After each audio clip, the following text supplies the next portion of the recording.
제가 말씀드리고 싶은 요점은 어차피 내가 물려주지 않으려고 해도 소송을 통해서 받아갈 수 있는 법적 상속분이 있기 때문에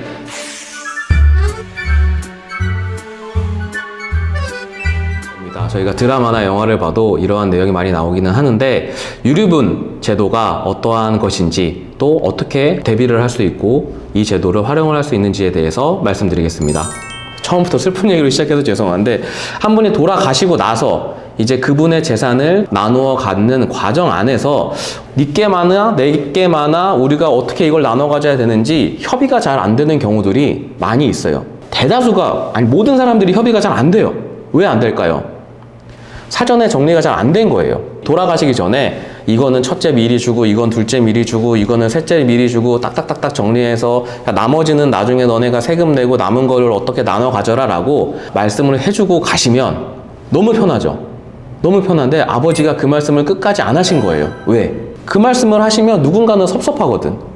실제 자산이 많으신 경우도 이런 경우가 있고 또 적으신 경우에도 이러한 경우들이 발생을 하긴 합니다. 결국 유류분 제도라는 게 뭐냐면 돌아가신 분의 의사와 상관없이 법적으로 유족들이 받을 수 있는 비율을 정해놨다라고 개념을 세우시길 바라겠습니다. 결국 유류분 제도는 저희가 실제 자산을 물려받지 못하더라도 가지고 있는 권리의 50%를 보장해주는 제도라고 생각을 하시면 좋을 것 같습니다.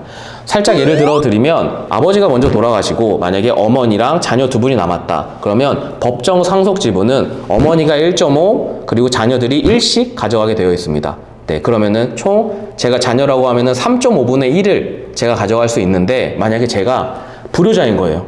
아버지를 찾아가지도 않았어. 아버지한테 뭐 맨날 막말하고 막 내가 망나니야 그냥 망나니인 거예요. 근데 아버지가 돌아가신 거예요. 그럼 아버지 입장에서 어떻겠어요? 아니 살아생전에 나를 찾아오지도 않고 마음만 아프게 했던 이 자식이 물론 자식이긴 하지만 이게 뭐 이렇게 줘야 되냐라는 생각이 드실 수도 있는데 이 비율만큼은 내가 주기 싫어도 줘야 되는 게 유류분 제도입니다. 결국 저희가 유류분 소송을 하시게 되면 이 자녀가 내가 받아가야 되는 법정 상속 지분의 반은 50%는 받아갈 수 있게 만들어 놓은 제도가 이 유류분 제도이기 때문에 첫째나 둘째는 괜찮은데 셋째는 정말 너는 내 새끼도 아니야 막 이런 드라마 보시잖아요. 넌 나가! 그럼에도 불구하고 그 자녀가 나중에 이걸 소송으로 찾을 수 있다라는 사실을 꼭 기억을 해주시길 바랍니다. 아버님이 돌아가시기 전에 많이 받아간 거야. 막 주말에 와서 아버지 돈 달라고 하고 예전에 3년 전에 사업한다고 해서 말아먹고 5년 전에 또 뭐 한다고 해서 말아먹고 뭐 7년 전에는 뭐 사기꾼들한테 걸려가지고 갑자기 막 돈을 또 말아먹고 이러한 것들이 다 합산이 된 상황에서 유류분은 산정이 되게 되어 있습니다. 네, 저희가 상속세 계산을 하는 거랑 조금 다른 게 뭐냐면 상속세 계산은 지금 실제 남아있는 재산을 가지고 어떻게 나눠 가질까에 대한 부분을 본다라고 하면 유류분 소송 같은 경우에는 그 사전에 이 아버지가 자녀한테 줬던 돈들까지 다 합산을 해서 아, 네가 실제로 가져가야 될 몫은 뭐 예를 들면 30억인데 그 중에 유류분 소송을 하면 네가 15억을 가져갈 수 있어. 근데 기존에 이 아버지가 15억을 미리 줬던 거예요. 이렇게 소소하게. 그러면 가져갈 게 없는 거죠. 그렇기 때문에 이 유류분이라는 제도를 꼭 잘 생각을 해보시길 바라겠습니다. 상속이랑 뗄래야 뗄 수 없는 관계다 보니까 상속에 대해서도 좀 말씀을 드려보겠습니다. 제가 예전에 사전 증여를 하게 되면 상속세 계산을 할 때는 증여세 신고한 가액으로 합산을 해서 신고를 하기 때문에 자산의 가치가 올라갈 것 같은 가격이 올라갈 것 같은 자산을 미리 자녀한테 증여를 하셔야 된다. 그게 우리의 세금을 아낄 수 있는 길이다 라고 말씀을 드렸어요. 그러면 유류분을 고민을 하시는 자녀분들은 이렇게 생각을 하세요. 우리 큰형이 예전에 아버지한테 서울에 있는 아파트 받아갔는데 그것도 그러면은 그때 가격으로 들어가나? 라는 고민이 있으실 거예요. 유류분 제도에서는 그때 가격으로 들어가는 게 아니라 현재 가격으로 들어갑니다. 이게 건물로 말씀드리면 더 스펙타클해요. 예를 들면 5년 전만 해도 대치동이 한 200억이던 건물이 그때 물려준 거예요. 근데 유류분 소송으로 이게 들어가게 되면 실제 지금 시세, 현재 가격 예를 들면 그게 한 600억 정도 됐거든요. 600억으로 계산을 하게 되어 있습니다. 그렇기 때문에 상속세 계산과 유류분 소송을 할 때 재산을 산정하는 방식은 다르게 구성이 되어 있습니다. 결국에는 근데 이게 제일 중요해요. 이게 아버지한테 사전에 받았다라는 게 명확하게 있어야 되잖아요. 예를 들면 제가 막 망나니 아들인데 아버지한테 와서 아버지 금고를 털어간 거야. 현금을 막 털어갔어. 이걸 나중에 인정받을 수 있을까요? 아, 형이 그때 금고 털어갔잖아. 이걸 인정받기는 어려워요. 결국 아버지 계좌에서 적법한 루트로 확실하게 루트가 밝혀져야 이 부분을 나중에 다툴 수가 있기 때문에 이러한 부분도 꼭 염두에 두시길 바라겠습니다.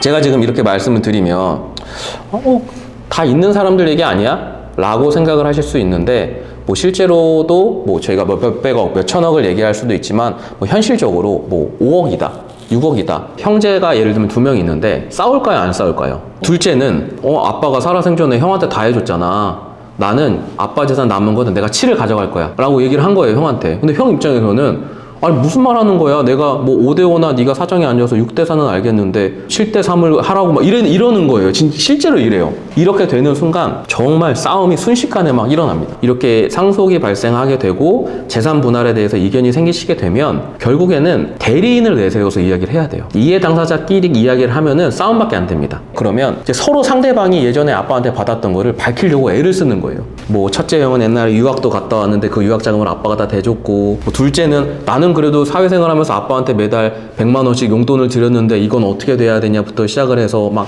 여러 가지들이 다 되게 됩니다. 결국 유류분 소송을 진행을 하게 되면 끝나고 보기가 되게 어려운 상황들이 발생하게 됩니다. 그렇기 때문에 사전에 이걸 좀 잘 정리를 해주시는 게 맞아요. 두 번째는 문서화를 해놓으셔야 돼요. 사례에서 그 남자 동생은 아빠가 나한테 형 없을 때 7대3으로 하라고 얘기했다 이런 거예요. 근데 첫째 입장에서는 그거 누가 들었어? 우리 사촌 형들이 없어. 다 들었다. 아버지 돌아가신 지 몇 달 안 됐는데 사촌들한테 전화해서 우리 아버지가 이런 얘기 했다는데 너 옆에 있었던 거 맞아? 물어보는 것도 웃기잖아요. 아버님께서 가지고 계신 생각을 문서화를 시켜두시는 게 가장 자녀분들에게 싸움이 일어나지 않을 상황으로 할 수 있는 겁니다. 자녀분들 입장에서도 납득이 될 정도로 좀 정리가 되고 나면 결국 이런 유류분 소송이라는 걸 안 가게 되거든요. 요 근래에 만났던 분 중에 정말 가장 현명하셨던 분 얘기를 좀 드려볼게요. 이분 또한 형제 자녀가 2분이신데 이분은 공공연하게 항상 말씀을 하세요. 나는 첫째한테 7이야, 둘째한테 3만 줄 거야를 지금 아직 안 돌아가셨으니까 계속 말씀하세요. 첫째, 둘째를 데려다 놓고. 제가 그래서 궁금해서 물어봤어요. 아니 이러면 사이가 안 좋아질 텐데 왜 자꾸 이렇게 하시냐라고 여쭤봤더니 이분은 따로 첫째를 불러서 사실 너네 5대5 줄 건데 내가 너한테 7을 주는 이유는 네가 앞으로 평생 살면서 이 일을 둘째한테 베풀면서 살으라라고 해서 일을 더 주는 거다라는 걸 교육을 계속 시키는 거예요.